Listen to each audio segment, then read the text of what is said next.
El vértigo, griterío e intensidad de la política real. Traducida por Facundo Pérez. En Barullo Político. ¿Cómo te va, pastor de la información que siempre tiene cerca a su rebaño de fieles dispuestos a dar la vida por su causa, su mensaje y su filosofía? ¿Cómo te va, Facundo Pérez? ¿Cómo andas? Grieta en la interna de la coalición entre la verdad y el periodismo del cual va a emerger la información. ¿Cómo estás? Así me dicen. Muy bien, en este día de San Valentín, reivindicando o sea, si fuéramos amigos, reivindicaría el amor entre amigos. Somos socios, así que nada, no da. Somos casi socios, casi. Creo que si tuviésemos, seríamos de esos que tienen una remisería que se llaman, Tevi Facu, y después hay dos remiserías, una Tevi y otra Facu. Como que queríamos. Claro, si tuviéramos guita haríamos eso, compraríamos muchos edificios, pero nos ha tocado compartir casa hasta nuevo aviso. Debo decir algo, en este día es el primer San Valentín que me toca viviendo solo, y es mucho más tranquilo de lo que yo creía. Quiero decir, la vida es irse a vivir solo, tiene más trapo que trap, tiene más, sí, acá me dice pobreza Lucía, tiene más, es más el placer que sentí cuando quedó la bañadera limpita, desinfectada, que escabeándome un viernes a la noche, debo confesar eso. La frase irse a vivir solo es más trapo que trap es muy buena. Es muy buena. Es muy buena. Yo sé que estuviste todas las vacaciones pensándola, la usaste en un momento muy bueno, debo felicitarte. Es más, ya es remera. Sí, totalmente. Estoy contento. Me pone muy contento esa. La que no la quería meter en el primer programa. Quería tirarla un día que estemos todos muy distraídos para arreglar un poco que está. ¿Y qué pasa? Febrero, un año, por ejemplo, no electoral. ¿Qué vamos a hacer? Tenés que pensar frases. Totalmente. Encima en este país que nunca pasa nada, que todo es estabilidad, que todo es previsible. ¿Qué vamos a hacer? Facundo Pérez, vos sabés de mi admiración profesional por Noelia Barral Griguera, de mi admiración profesional por ella, solamente. Y me has compartido un newsletter, ¿verdad? El último domingo, en donde ella cuenta algo muy interesante. Vos estás suscrito a ese newsletter, más allá de los chistes muy piola que hace Barral Griguera en Cenital, ¿no?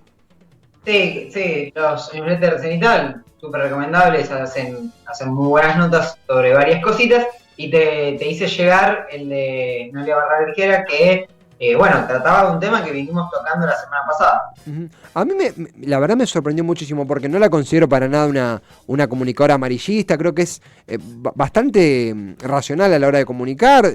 Claramente no tengo idea quién vota, pero claramente no pertenece a la gama de La Nación Más.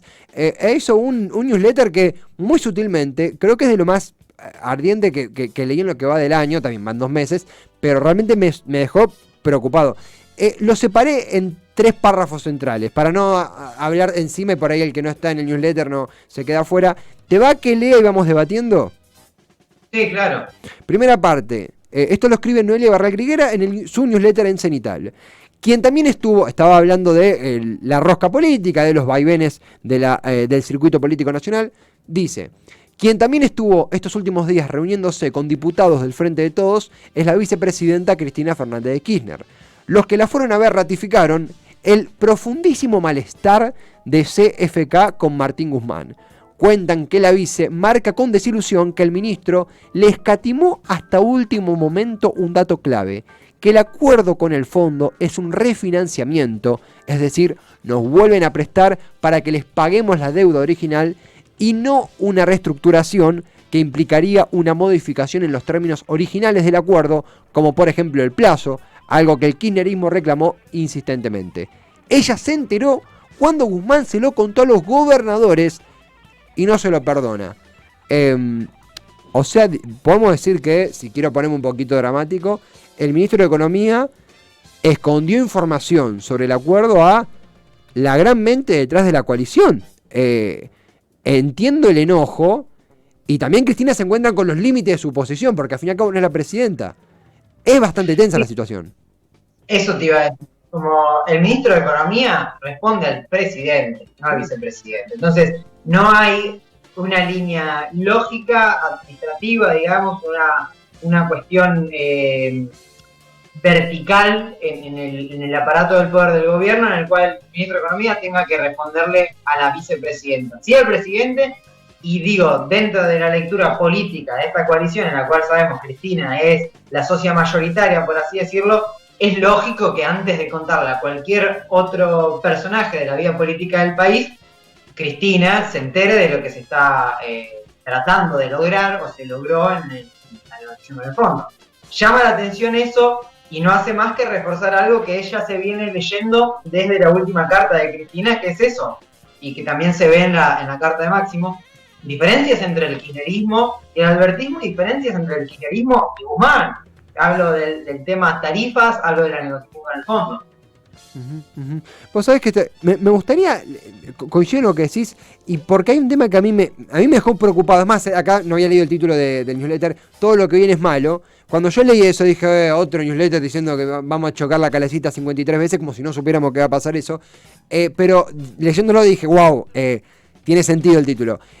Lo leo y me gustaría ya entrar en el debate, y de última, si queda tiempo después leemos otra parte, pero porque esta parte a mí hasta te digo la verdad, me indignó un poco. No por Noelia Barral Griguera, porque salía a matar a la mensajera, sino por las voces que hablaron con Noelia Barral Griguera. Dice, el secretismo con que se manejó y maneja la negociación y el acuerdo también es criticado en otros sectores del peronismo, que observan que ni los intendentes, ni los movimientos sociales, ni los legisladores nacionales fueron puestos al tanto de los detalles antes del anuncio. Alberto buscó evitar una corrida bancaria que lo eyecte, pero no dimensionó la corrida política, sentenció un veterano dirigente justicialista que da por fracasado, aunque no lo integra, al Frente de Todos como coalición de gobierno, pues consideró que no puede haber matices ante un tema tan central. Por la falta de diálogo entre los pilares del Frente, el mismo dirigente evaluó todo lo que viene es malo. Y te sumo, nos tocará perder, fue una frase que le dijo a Barral Griguera, un diputado nacional, y aparentemente estaría en sintonía con quienes visitaron a Cristina, observaron en ella. La frase de un diputado nacional, que supuestamente le dijo a Barral Griguera sobre 2023, nos tocará perder.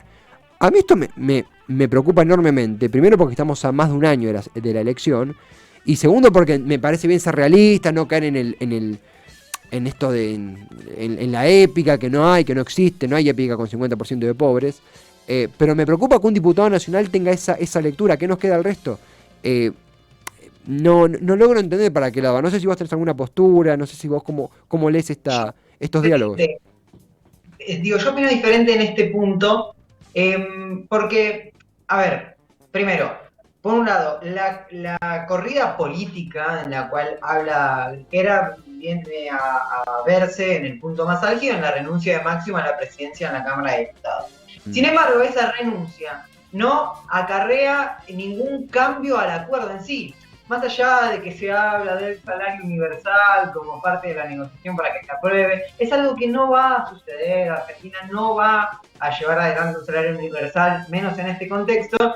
Y el acuerdo con el Fondo Monetario Internacional va a salir y va a salir sin ninguna modificación. Eso es. La corrida política me parece que es más una jugada política estratégica, como vengo diciendo desde la semana pasada, de parte de la posición kirchnerista del Frente de Todos, pensando en el 2023, que algo que genere cambios políticos o, si se quiere, económicos y sociales en el presente. ¿A qué voy con esto? Como dije la semana pasada, yo la renuncia de Máximo la entiendo como tratar de, sin romper el Frente de Todos, que haya una parte del mismo que critique y no quede tan pegado si al gobierno le va mal con este acuerdo. En ese sentido, quizás a los que le toque perder en el 2023, si al acuerdo le va mal, si este gobierno lleva adelante un ajuste, siga el lado albertista. Porque no nos olvidemos que tanto la vicepresidenta como el presidente han dicho que en el 2023, no públicamente la vicepresidenta, pero ha habido trascendidos, en el 2023 va a haber una gran paso dentro del Frente de Todos, o por lo menos eso aparece en el aire. Entonces, quizás al que le toque perder sea al ala albertista y no tan así al Frente de Todos en su conjunto. No sé si me termino de explicar. Sí, se comprende. Se comprende totalmente. Es una lectura también esto de la derrota sectorizada. En sectores que yo creo que el gran capital que tenía el Frente de Todos, que era esa diferenciación armoniosa, ha encontrado sus límites, digo, no estoy descubriendo nada, encontró sus límites en la derrota electoral y encontró sus límites en que Cristina no va a resignar, como hablábamos de Máximo, que no resigna poder y sigue siendo un diputado muy importante, Cristina no resigna poder, en las formas lo hace claramente, yo no creo que obstaculice a Alberto Fernández, pero apenas percibe cierto aroma a persona decorativa desde el rol de vicepresidenta, Cristina salta a la yugular.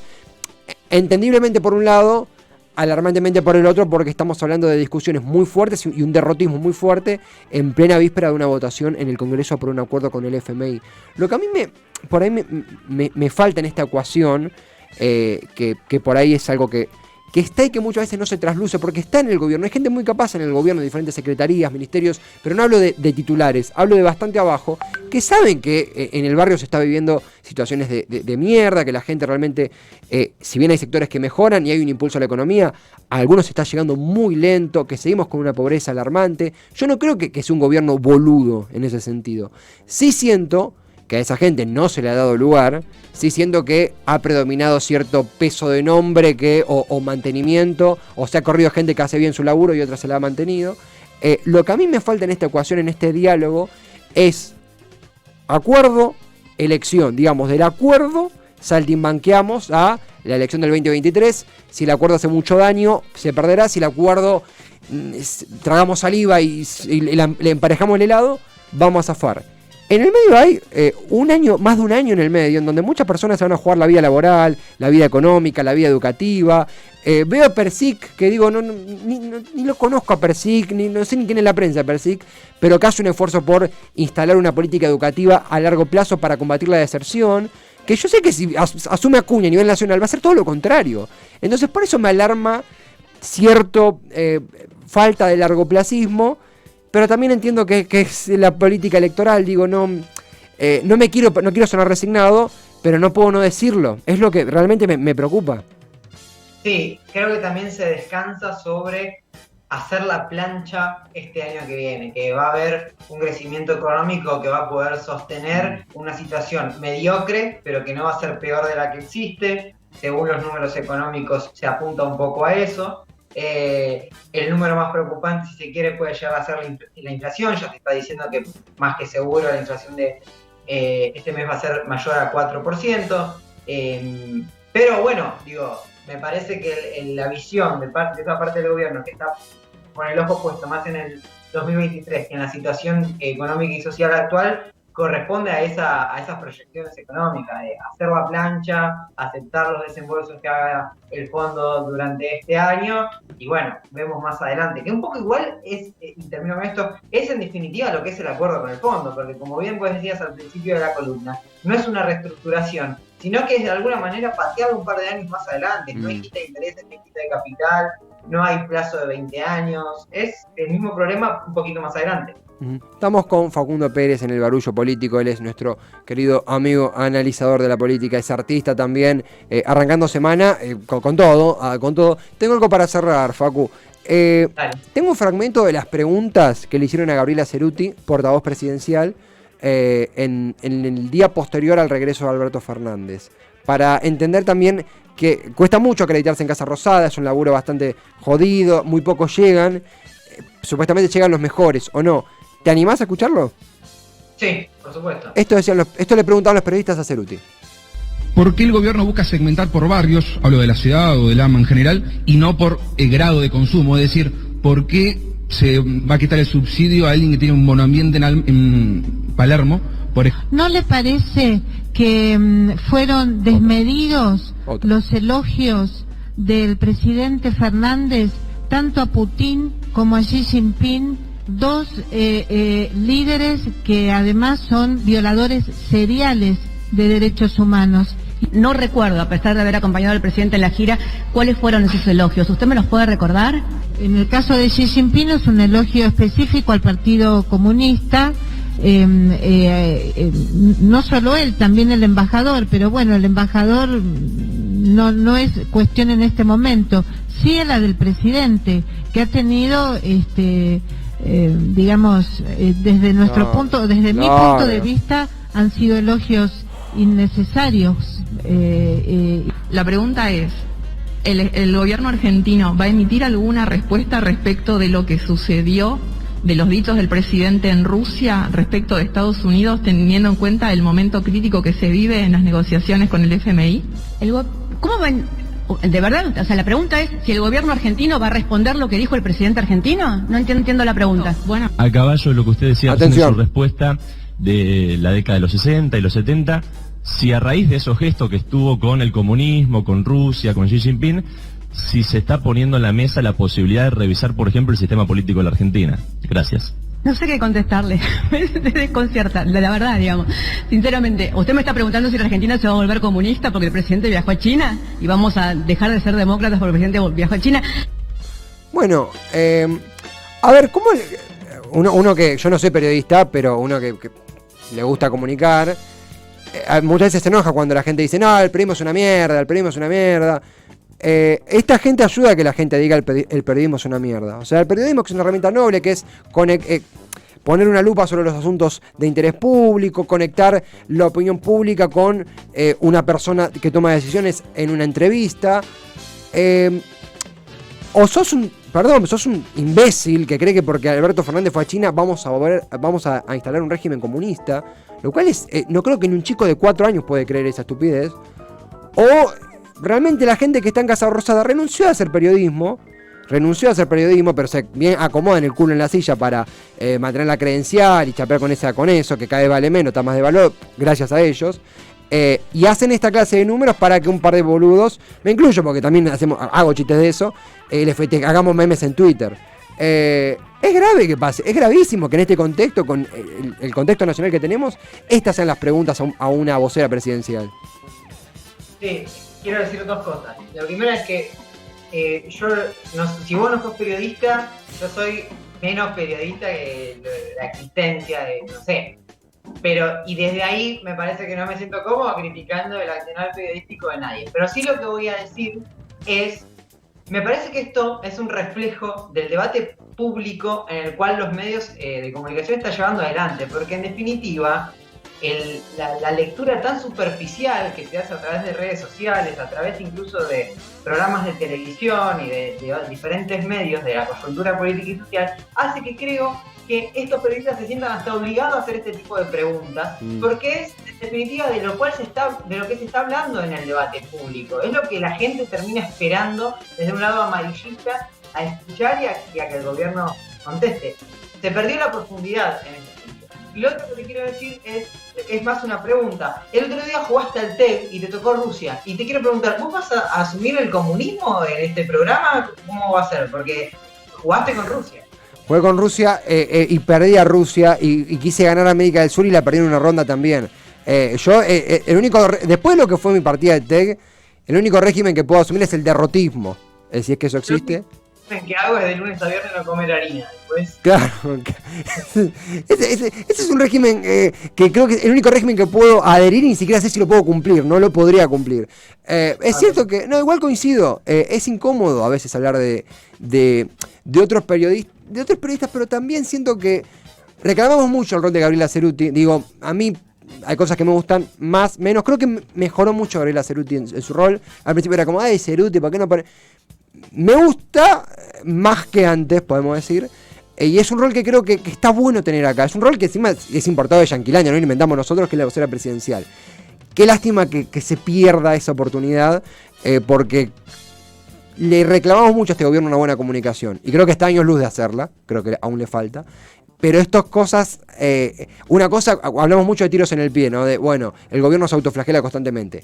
Ya esto es un hachazo externo, hachazo muy fuerte. Esto es un clavo puesto de manera externa, que esperemos que cambie, ojalá que se optimice. Y quiero decir esto para que no se malinterprete tampoco, hay un montón de pibes y pibas talentosísimas, periodistas, que se rompen el lomo para entrar a Casa Rosada y no pueden porque cuesta, muchos sí lo han logrado y es un gran laburo. Ojalá que esto se cambie porque hay muchos de ahí que han hecho de hacer esta clase de preguntas el oficio. Y si sigo hablando voy a cagar trompadas a el monitor. rompa un diario Clarín o una computadora con Infobae, si se quiere, ahora que estamos más en la era digital, voy a seguir teniendo mis dudas con el rol del vocero presidencial. Iba a romper un iPad, pero le dijeron que no, que es muy fuerte. Facu. No, que está con importación. ¿Cómo? No, que no va a haber dólares para importar. Mejor una limón o algo de... Totalmente, absolutamente. Facu, a ver, es un Barullo Express, obviamente que... Bueno, igualmente todo lo que queríamos hablar lo hemos podido hablar. Vamos a meternos seguro a fin de semana con todo lo que está pasando con la cuestión político-ambiental, offshore y demás. Y todo lo que suceda acá el viernes, que puede ser un montón de cosas que ni siquiera imaginemos ahora. Mientras tanto, gracias por otro gran barullo y gracias por otra gran compañía, querido amigo. Bueno, te mando un besote, un abrazo enorme y saludos a todos ahí en Cítrica y a nuestros queridísimos oyentes. Lo mismo para vos, Facundo. Fuerte abrazo a él, lo ven en pantalla. Facundo Pérez, artista, analista político, maratonista de la información, merodeador de la data que más nos interesa en esta conclusión de todas las tormentas juntas.